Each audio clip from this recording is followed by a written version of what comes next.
Bismillahirrahmanirrahim. Assalamualaikum warahmatullahi wabarakatuh. Rabbi shrah li sadri wa yassir li amri wahlul 'uqdatam min lisani yafqahu qawli. Selamat datang kembali di kelas daring Agama Islam dan Budi Pekerti, kelas 7. Kali ini kita akan mempelajari tentang ingin meneladani ketaatan malaikat-malaikat Allah Subhanahu wa Ta'ala. Adapun kompetensi dasarnya, yang pertama beriman kepada malaikat-malaikat Allah Subhanahu wa Ta'ala. Yang kedua, menghayati perilaku disiplin sebagai cerminan makna iman kepada malaikat. Yang ketiga, memahami makna iman kepada malaikat berdasarkan dalil naqli. Yang keempat, menyajikan contoh perilaku yang mencerminkan iman kepada malaikat Allah Subhanahu wa Ta'ala. Tujuan pembelajaran.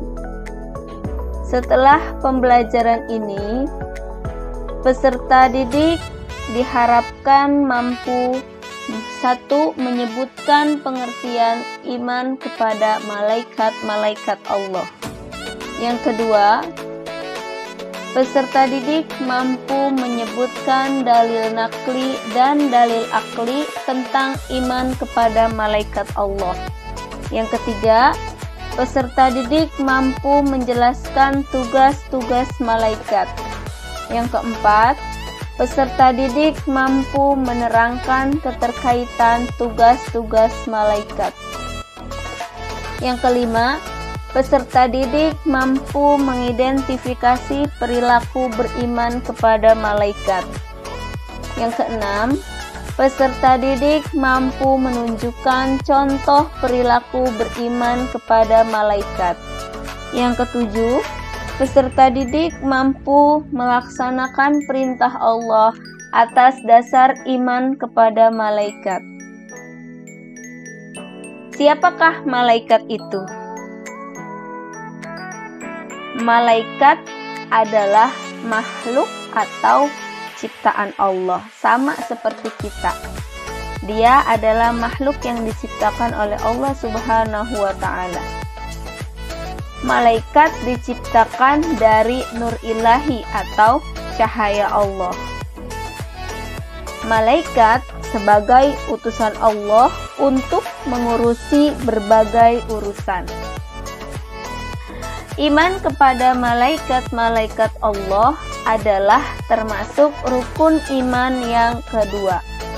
Sebagaimana firman Allah Subhanahu wa Ta'ala dalam Quran surah Al-Anbiya ayat 19 yang artinya, dan miliknya siapa yang di langit dan di bumi, dan malaikat-malaikat yang di sisinya, tidak mempunyai rasa angkuh untuk menyembahnya dan tidak pula merasa letih.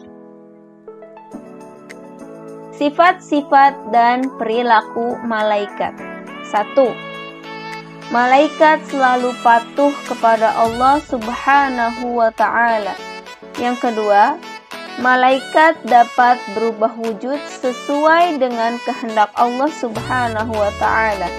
Yang ketiga, malaikat tidak makan dan tidak juga minum.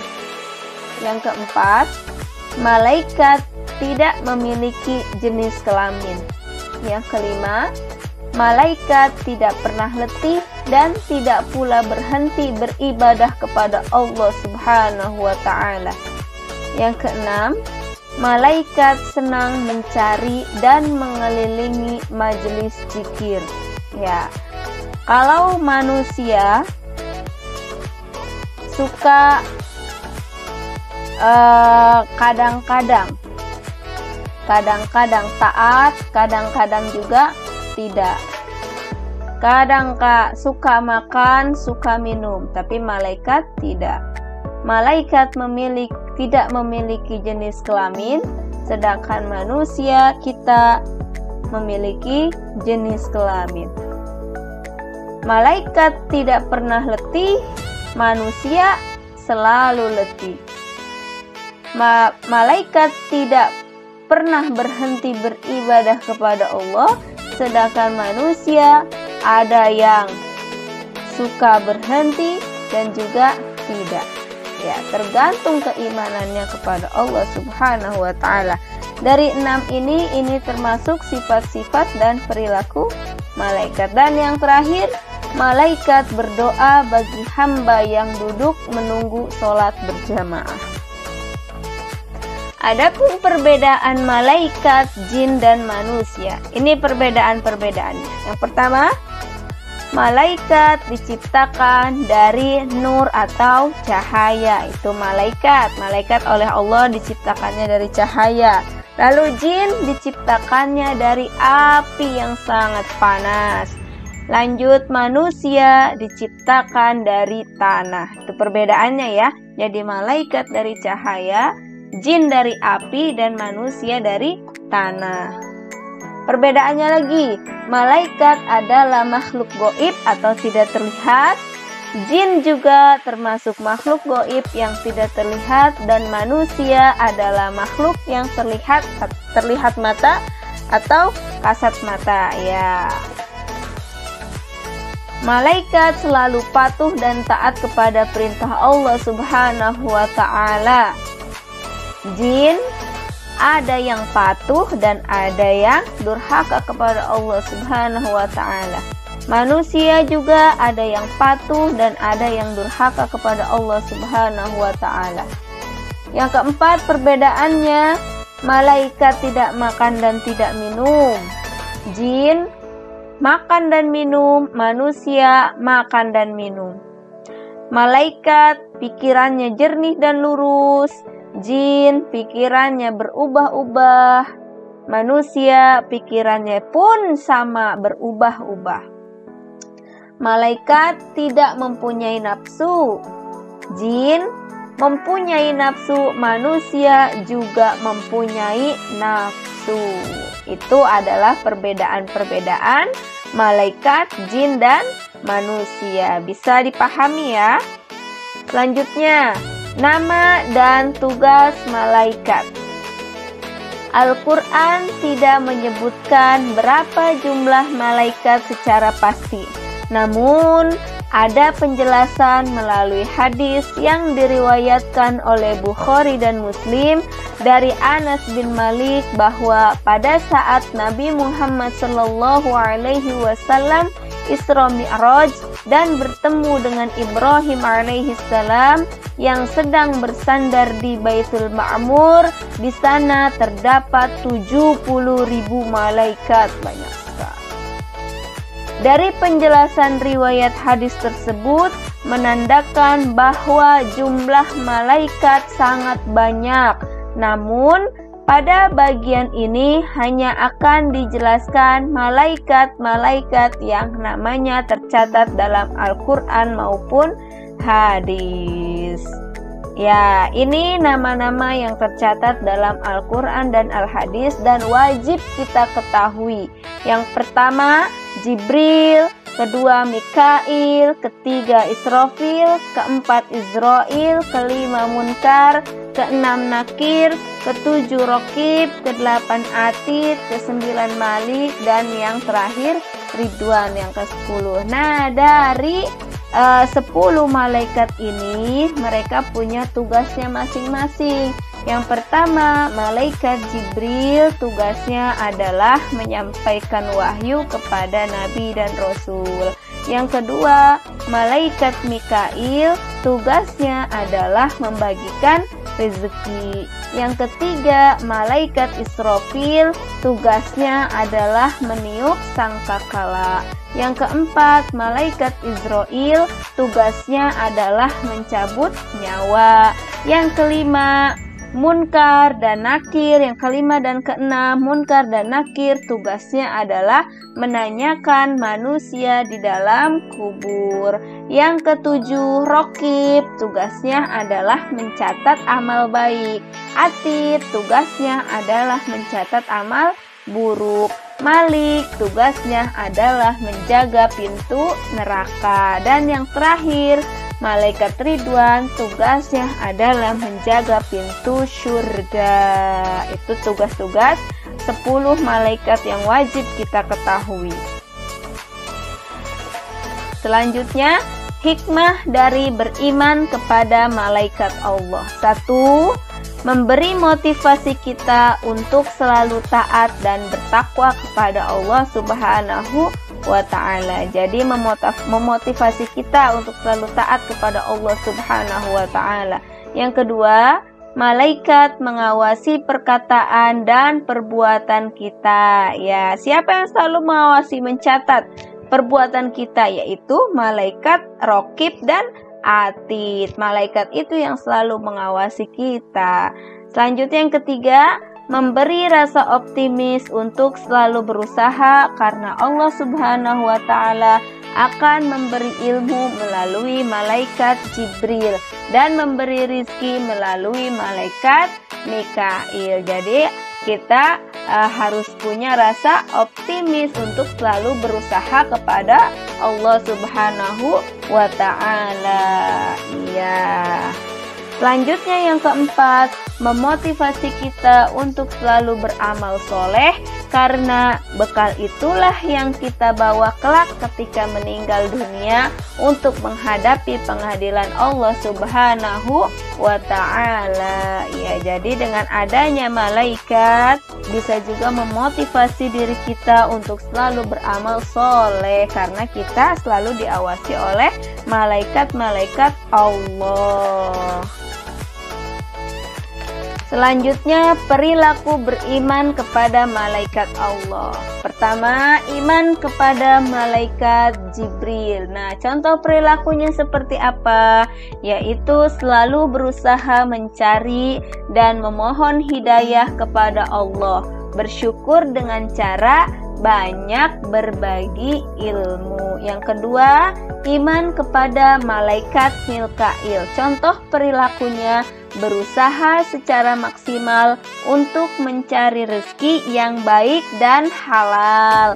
Yang ketiga, iman kepada malaikat Israfil. Contoh perilakunya bagaimana? Yaitu selalu memohon kepada Allah agar diselamatkan dalam menghadapi musibah dan huru-hara dunia maupun saat terjadinya hari kiamat. Ya, selalu kita berdoa memohon kepada Allah, meminta perlindungan, meminta keselamatan agar dihindari dari musibah atau huru-hara dunia atau nanti bisa diselamatkan di hari kiamat.